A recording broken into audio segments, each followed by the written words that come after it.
Thank you very much سر. بہت سیر حاصل گفتگو ہو رہی ہے. ظاہر ہے کہ ہم گفتگو ہی کر سکتے ہیں، باتیں ہی کر سکتے ہیں، تقاریر ہی کر سکتے ہیں. وہ جن کے پیارے چلے گئے وہ کس حال میں ہوں گے، ان کے دلوں میں کیا کرب ہوگا، ان کی راتیں کیسی گزر رہی ہیں، ان کی نیندیں کیسی ہیں، ان کے خواب کیسے ہیں، ہم کچھ اندازہ نہیں لگا سکتے.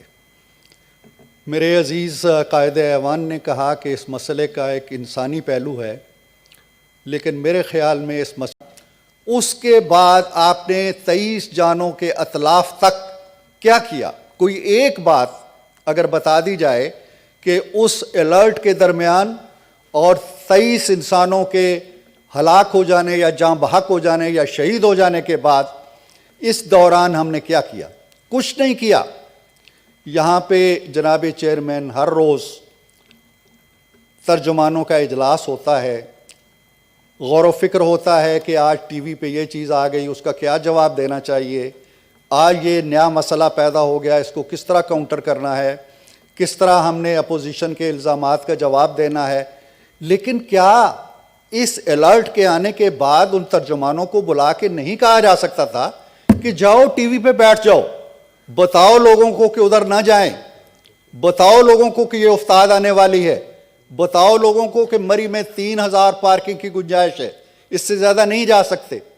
آپ نے کچھ بھی نہیں کیا. کوئی ایک چیز، کوئی ڈی سی نے حکم جاری کیا ہو، کوئی صوبائی حکومت نے کیا ہو، کوئی کمشنر نے کیا ہو، کوئی مری کے اسسٹنٹ کمشنر نے کیا ہو، کوئی ہائی وے اتھارٹی کی طرف سے آیا ہو، کوئی ٹریفک پولیس کی طرف سے آیا ہو، کوئی ریگولر پولیس کی طرف سے آیا ہو، کوئی الرٹ نہیں، کچھ نہیں. عوام کو بھیڑ بکریوں کی طرح آپ نے چھوڑ دیا.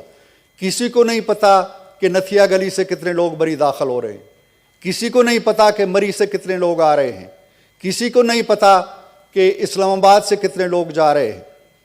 اور ناز اس بات پہ ہے، فخر اس بات پہ ہے کہ جی ہم نے ٹورزم کو کھول دیا، لوگ بڑے خوشحال ہو گئے، لوگ نکل آئے گھروں سے، امڈ پڑے سیاحت کے لیے.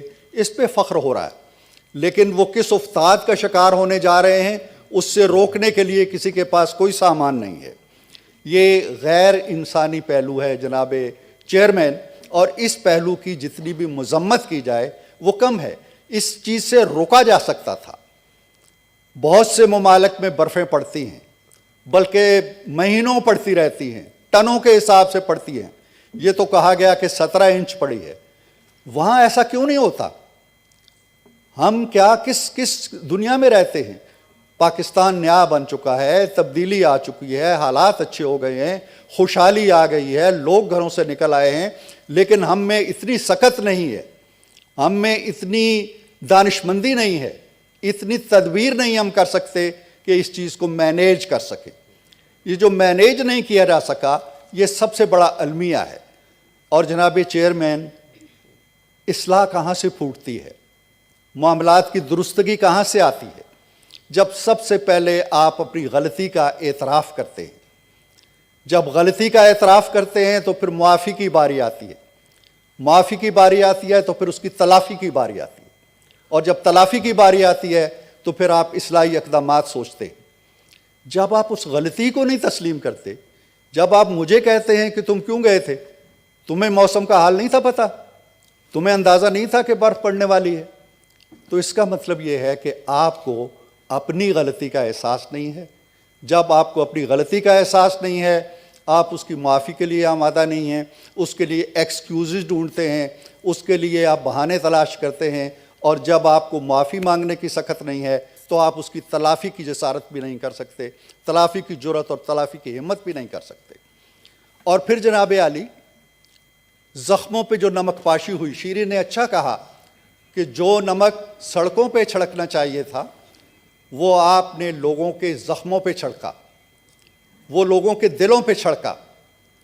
اور آپ نے ایک ایسی کمیٹی بنا دی، کوئی اسسٹنٹ سیکرٹری ہے، کوئی اے آئی جی ہے. جناب علی، یہ لوگ تو وہ ہیں جن کی نشاندہی ہونی چاہیے، یہ تو کٹہرے میں ہونے چاہیے. آپ نے ان کو اٹھا کے کرسیوں پہ بٹھا دیا منصب بنا کے. یہ کیا آپ کو بتائیں گے کہ کیا ہوا؟ یہ بتائیں گے کہ ڈی سی پنڈی نے کیا کیا, یہ بتائیں گے کہ ڈیزاسٹر مینجمنٹ نے کیا کیا, جہاں ایک جرنیل صاحب بیٹھے ہوئے ہیں, یہ ان کے گریبان تک اپنا ہاتھ لے کے جائیں گے؟ اتنی جسارت ہے, اتنی ہمت ہے اس کمیٹی میں؟ تو اس لیے یہ تماشا جو ہے, میں کہتا ہوں کہ بے تدبیری اپنی جگہ اور غیر انسانی پہلو, میرے عزیز نے کہا کہ انسانی پہلو عام ہے, بہت عام ہے, میں مانتا ہوں, لیکن یہ بھی مانیں کہ جو غیر انسانی حرکات ہوئی ہیں, جو غیر انسانی پہلو اس المیہ سے سامنے آیا ہے, جو غیر انسانی ایک سینیریو بنا دیا ہے انہوں نے, وہ زیادہ عام ہے. اور یہ اس سے بڑا مذاق کوئی نہیں ہو سکتا کہ آپ اس طرح کی ایک کمیٹی صوبائی سطح کی, ذیلی سطح کی بنا دیں اور کہیں کہ وہ اس چیز کی تحقیقات کرے گی. میں اس مطالبے کی تائید کرتا ہوں کہ پورے ہاؤس کی, جیسے میرے سینئر بزرگ رضا ربانی صاحب نے کہا کہ دونوں طرف سے مشتمل, الزام تراشی کی ضرورت نہیں ہے, ہمیں اصلاح احوال کی ضرورت ہے. آئیں مل بیٹھ کے ایک کمیٹی بنائیں, پارلیمنٹ بنائے, اگر پارلیمنٹ نہیں تو پھر جوڈیشل کمیشن بنائیں. ذرا سی بات پہ ہم کہتے ہیں جی کہ یہ انکوائری بنا دی. وزیر اعظم صاحب ہر روز ایک بیان دیتے ہیں کہ میں آہنی ہاتھوں سے نپٹوں گا. پتہ نہیں وہ آہنی ہاتھ کہاں چلے جاتے ہیں. پتہ چلتا ہے جی کہ شوگر مافیا آ گیا, انہوں نے کہا جی کہ میں آہنی ہاتھ سے نپٹوں گا, وہ آہنی ہاتھ نکلتا ہے اور ان کی گردنوں تک پہنچتا ہے تو پتہ چلتا ہے یہ گردنیں تو اپنی ہیں, وہ آہنی ہاتھ موم ہو جاتا ہے. وہ آٹا مافیا تک پہنچتا ہے آہنی ہاتھ تو وہاں موم ہو جاتا ہے. وہ ادویات مافیا تک پہنچتا ہے تو وہاں موم ہو جاتا ہے. اب یہاں یہ آہنی ہاتھ کیسے کام کرے گا؟ یہ آہنی ہاتھ اس وقت کام کرے گا جب یہ کوئی سپریم کورٹ لیول کا جج بیٹھ کے یہ تعین کرے گا کہ کہاں کوتاہی ہوئی. یہ 23 انسانی جانوں کا اتلاف نہیں ہے, یہ سر 23 گرانے ہیں اور پورا پاکستان زخمی ہے, پورا پاکستان دکھی ہے اس چیز سے. اگر ہم یہی, آپ بی بی سی کی سٹوری دیکھیں, شرم سے آنکھیں جھک جاتی ہیں کہ کس طرح خواتین نے اپنے زیور اتار کے کاؤنٹروں پہ پھینکے, اور کسی کو نہیں پتا, میرا خیال ہے کہ میرے 2 دوست صرف رہ گئے ہیں دوسرے بینچوں پہ بیٹھے ہوئے, کہ یہاں پہ ایک قانون موجود ہے جس قانون کا نام ہے Pakistan hotels and restaurant act 1977. وہ ایکٹ کہاں گیا؟ وہ ایکٹ یہ کہتا ہے, اس کی کلاس 10 کہتی ہے کہ ہر ہوٹل پہ کرایہ نامہ, جیسے ابھی میرے دوست نے کہا, فکس ہوگا, اتنا کرایہ لیا جا سکتا ہے. فیئر کرائے کے لیے کنٹرولر کا تعین کرنا یہ فیڈرل گورنمنٹ کا کام ہے. اور مجھے نہیں پتا کہ میرے ان دونوں وزراء صاحبان کو یا دوستوں کو پتہ ہے کہ یہ آرڈیننس موجود ہے, یہ قانون موجود ہے, کوئی وہاں پہ کنٹرولر مقرر کیا گیا یا نہیں کیا گیا. یہ نیگلیجنس ہے.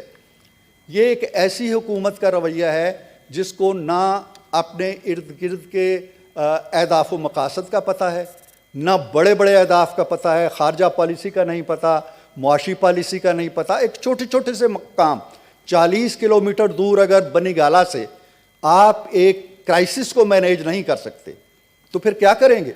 اور ٹھیک ہے, کرائسس مینجمنٹ سے بھی پوچھنا چاہیے کتنے ارب کا فنڈ لیا تم نے, کوئی ایک سٹیٹمنٹ بھی نہیں دیکھی میں نے. تو یہ چیزیں ایسی ہیں جس پہ ٹھنڈے دل سے غور و فکر ہونا چاہیے. اگر ہم غور و فکر نہیں کریں گے, ایک دوسرے کا گریبان پکڑتے رہیں گے, تو کل اس طرح کی جانوں کا اتلاف اور بھی ہو سکتا ہے.